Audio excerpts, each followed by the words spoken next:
This is the all-new Community Connection. I'm your host, Jade, Harrell, keeping you connected to our community. Well, smart screening can save lives when it comes to prostate cancer. And in St. Louis, African-American men are 2.3 times more likely to die from prostate cancer than any other racial group. But when detected early, the survival rate for prostate cancer is greater than 95%. I am joined today by Dr. Lannis, radiation oncologist with the Prostate Cancer Coalition, and Dr. Arnold Bullock, a urologist with the Prostate Cancer Coalition. Welcome, both of you. Good afternoon. And thank you, Jay. Well, we are astonished by these numbers, but the hope and opportunity here is also great. Let's start with what is the Prostate Cancer Coalition and how you all have come to address this. So I'll start with that question, then have Arnold come in at any point in time, because Arnold, as you know, you can come in and add any information that I know I will forget. But really, back in 2012, the U.S. Preventive Services Task Force, which provides national guidelines on how we screen for cancers and care for our citizens, stated that there should no longer be any screening of any man in their lifetime with the screening tool PSA. Oh. And PSA stands for prostate specific antigen, and it's a simple blood test. And this was based on two large studies. One was from the United States and the other was from Europe. And they had conflicting results. The study from the United States showed no advantage in terms of survival to screening with the PSA.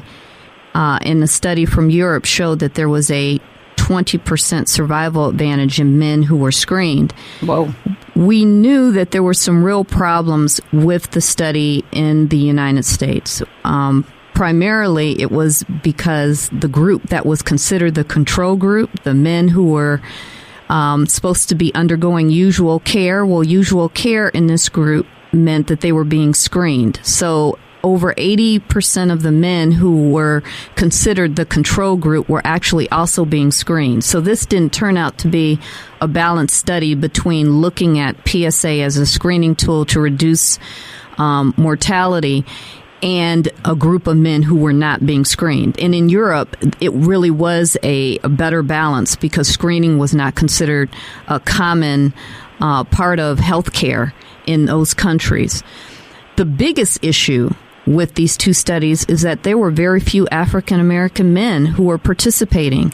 And the reason that is so hard for us to understand is African American men have an incidence rate that's 70% higher than any other ethnic racial group. So the development of prostate cancer is much higher in our country, and the mortality rate is significantly higher, 2.3 times, as you noted, in the St. Louis area. So you would obviously think that the men who would most benefit from screening should be in this study to make sure that we understand the ramifications of whatever the conclusion is going to be, what the risks are, what the benefits to screening would turn out to be. And so not to have this group of men who have benefited from screening in the past to be poorly represented, I think, was a big flaw of the study. And certainly the bigger issue is that we now have guidelines based on 250,000 men, of which less than 4% were African American, and therefore we can't make any assessment of it.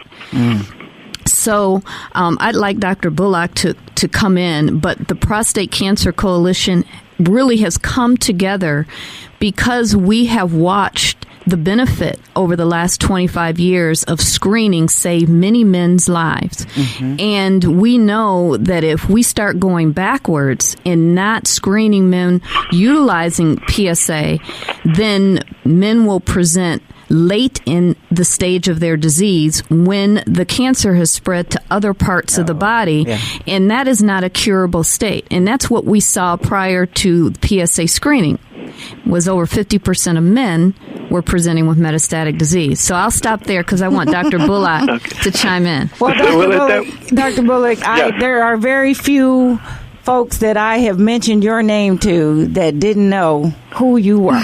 Oh, well, I think Dr. Lannis Hall and I have tried to remain very active over the last 15, 20 years. I'm a lot older than she is. Mm-hmm. And working on this effort to address this disparity, we call it this difference in cancer overall, but prostate cancer could be used as the poster boy cancer for the cancer differences between blacks and whites. Mm-hmm. So let me give you a little background, a little bit more regarding why there is this Prostate Cancer Coalition. Thanks. And the background goes to historically, well, still to this day, prostate cancer is the most commonly diagnosed cancer in American men.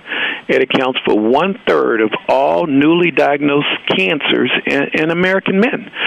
So of 3 men who are told they have cancer, 1 of those 3 has prostate cancer. And people oftentimes say, prostate cancer, oh, that's the one that doesn't kill you. Well, it is very variable. Some cancers don't kill. But there's still about 30,000 men in the United States who die from prostate cancer every year. This is the background. Before we had this simple blood test called a PSA, so we're talking mid-1980s, 2 out of every 3 black men diagnosed with prostate cancer, their cancer was already spread to some other part of their body. 10 years later, 1995, if an African-American man had had a previous PSA and was being followed by PSA, his chances of having cancer spread to some other part of the body when he was diagnosed dropped from 2 out of 3 chance down to 8 out of 100. Wow. That's a pretty big difference. Yes, it is. Through screening.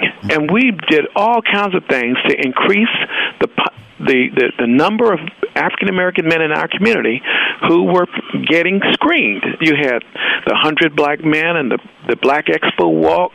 You have People's Clinic. The Empowerment Network. The Empowerment Network. You had Siteman with the PCAT group. You have numerous social and fraternity groups who were involved. And you could clearly see participation in screening for prostate cancer, the most common cancer we could get, to increase in the rate of people dying from prostate cancer starting to go down. And then whammo, we get this news from 2012 from the Preventive Task Force that says we don't need to screen for prostate cancer. What are you talking about? It's the most common cancer we get, and we die of prostate cancer at a much higher rate. We need to address that. And that's what we're trying to do. I absolutely love it. Well, help us understand prostate cancer and what it is. I'll let Dr. Bullock take that question because I know we both get asked that all the time, but because he is the man, I'm going to let him talk about this male organ. So many people, I'm always amazed when I tell people about their bladder, and they say, oh, no, I had my bladder removed. Sir, you had your gallbladder removed. So the prostate is, most people have no idea where the prostate is or what it does. Right. The prostate is a small organ that's about the size of a walnut or a golf ball that sits below your urinary bladder. If you could look in that tube that where your urine runs out of the end of a man's penis, and you were to sort of, where it would climb up that tube for about 6 inches, you would run into the prostate. So the prostate is an organ, a gland that makes the fluid that you see when a man climaxes. So the majority of the ejaculate volume comes from the prostate. Only about 10% actually comes from your testicles. And so that's what the prostate is. And as a gland, as a piece of tissue, it can develop cancer. Cancer is an abnormal growth of tissue that outgrows the normal growth rate of the tissue surrounding it, and has the possibility of going to other parts of the body where it will also try to take over. It's like a weed. You got a whole yard full of like chickweed and crabgrass, and you start off a little patch, and before you know it, if you don't treat it, your whole yard is crabgrass. And in a sense, that's one way of looking at cancer. So, something else I wanted to bring up, because I know we have to be balanced, because the question that should be in everyone's everyone's mind is, well, how could the U.S. Preventive Services Task Force just decide this is the second leading cause of cancer death in men that we don't need to screen for it at all? How is this possible? And they were looking at two issues. One issue is the PSA is the best screening tool that we have so far, but it's not perfect. And it's not perfect because an elevation in your PSA does not have to be due to prostate cancer. It can be due to an enlarged prostate gland or inflammation of the prostate gland. And so one of the concerns of the task force was that we were undergoing over 1 million biopsies a year in this country for elevated PSAs and diagnosing a little over 200,000 prostate cancers. So you had about 800,000 men undergoing unnecessary biopsies. But we have made so many improvements in how we can further analyze this elevated PSA to determine, is it due to benign tissue or a benign condition, or is it due to a malignant condition? So because we have advanced significantly from just the PSA, that some of these arguments just don't have merit anymore. Is this why we're calling this smart screening? That is one of the reasons we're calling it smart screening. One principal reason is because we're saying we want everyone to know that high-risk men are not considered part of this task force screening because they didn't have the data to include them. And so we're making it clear that if you're going to use data to make new guidelines, national guidelines for our population, then everyone has to be included. The United States is diverse. It is not monolithic. We have men of all different ethnic and racial groups, and they need to be included in clinical trials if we're going to set national guidelines to make sure that they're applicable to everyone. So that's the first thing. Yeah. And you, Dr. Bullock? Well, that's exactly the problem, that they came up with this guideline and said, well, let's go into a little more detail also regarding this guideline. The guideline, as she mentioned, was based on the fact that, yes, there are 200,000 men in America who are diagnosed with prostate cancer. But you know, we do have to do, just like with mammograms, if you look at how many women have suspicious mammograms and get further testing, which might include biopsies, you know, not everyone who has a suspicious mammogram has breast cancer. That's correct. You know, you have to biopsy several women to pick up one who has cancer. But guess what? Try to tell them to take away mammograms and see what happens. The same group tried to do that. That's correct. And they promptly were made to change direction. So, the men don't quite have the same lobbying togetherness. Why is that, do you think? Just men in general. You know, we don't go to the doctors often. We don't follow recommendations as often. It is a flaw amongst the, you know, if you have the X and the Y, you know, you have some defects. But fact of the matter is, the recommendation had some degree of a basis, and this is the basis. There are the 200,000 men who have prostate cancer, but not every man with prostate cancer is going to die of it. Right. And so since 2009, there was clear data as to who has prostate cancer that should be watched. Right. Now the problem is we both take some blame for this. That the information came out in 2009. By 2012, not enough men were being watched. Right. So this group says, okay, since no one's being watched like they should, then don't get screened at all. Well, that's a heck of a thing to say. You know, that's an all or none principle, and we don't agree with that all or none principle. What it means is that people need to be educated, i.e. smart screening. Right. Those people at greatest risk for getting prostate cancer and cancer that could be aggressive should be screened. But it goes one step further. If you do get screened, and if you do end up being diagnosed with prostate cancer, make sure you seek out people who could give you the best advice as to what you should do for your cancer. Right. Because there are many men with prostate cancer who not only could be watched, but should be watched. That's powerful. But make sure that this message is not incorrectly heard. I don't want someone to go and call their brother and say, guess what? You can leave your cancer alone. You don't need that surgery you have scheduled for tomorrow. I mean, obviously, some men, 30,000 per year in the U.S., die of it. Those men should not be the ones being watched. Right. And as Arnold said... You said those men should not be the ones not being watched. Well, meaning if you've got 30,000 men dying of prostate cancer, they should have been treated. Okay. So let's go back, because this is confusing. We have a wide biologic variability in prostate cancer.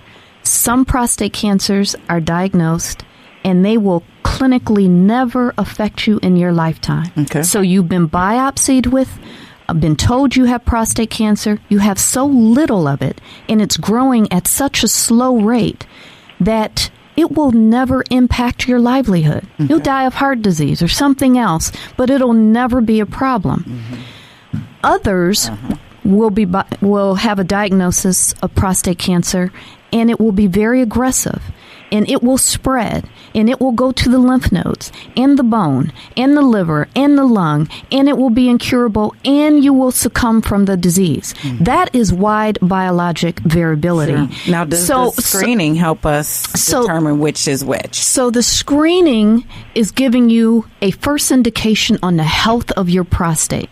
So then you need to go to the next step and determine from an expert in the field if you need a biopsy or not. And there are tests to help to determine that.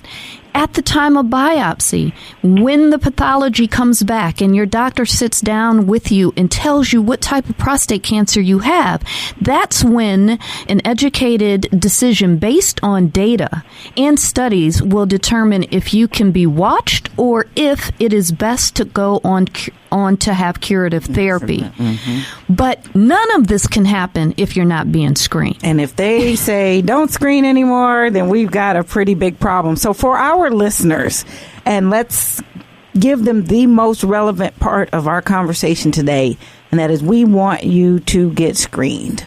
The information you heard here today gives you the background and the bigger picture of it, but smart screening ultimately can save lives. Yeah. So in this area, the Prostate Cancer Coalition is a group of concerned local healthcare providers and survivors who have joined the forces to encourage African American men to talk to their doctor and to get screened. Now, what we do want you to know is that Dr. Bullock and Dr. Hall through September can come out to your church, can come out to your congregation and your group and have this conversation to give you some more insight on that. But in addition, need you to call your physician. And if you're interested in learning more and having them come out and getting more information, of course, visit the Prostate Cancer Coalition website at prostatecancercoalitionstl.org. That's prostatecancercoalitionstl.org to find out more about smart screening. But you can also call 314-621-5566 and ask for Lorna to make sure that they can come out to your organization, to your congregation, to speak about this personally to your community. So if we had one great message for our listeners today, Dr. Bullock and Dr. Hall, each one of you, please, let's drive home your greatest emphasis right now. The message that I would have to men and women as an oncologist, someone who specializes in cancer care, is that many cancers don't get up and wave their hand and say good morning and say that I am here. Many cancers have no signs or symptoms, but we have excellent screening tools for 3 out of 4 of the major cancers that men and women get. And we need to make sure that we take care of ourselves and value our lives and get screening, because when we are able to detect a cancer early, the treatments are usually less invasive, don't affect the rest of the body as much, and you can get back on your feet and move on. If you wait until a cancer has spread to other organs, then not only are we saying it's incurable, but the treatment during that time is very hard. So I would say, remember that everything is not a big billboard sign in front of you, but you have the information now and act on it. I love it. Dr. Bullock? Well, I like to use this model that's been popular in the press right now, which is Black Lives Matter, and all lives matter. and we're worried about lives that are lost due to violence. But as healthcare practitioners, we're worried about lives that are lost due to lack of participation in all of the medical advantages that are available to us now. You know, no one wants to be treated unfairly, and we're treating ourselves unfairly, but not taking advantage. I'm talking people who have insurance even, right, but not taking advantage of the newest technologies in medicine. And the new technologies in medicine allow us to diagnose heart disease, the most common cause of death, and cancers, the second most common cause of death. And prostate cancer is one of those shameful things, that if you're diagnosed with advanced prostate cancer, it's shameful because you probably were not getting screened by a mere blood test when you go see your doctor once a year. How about that?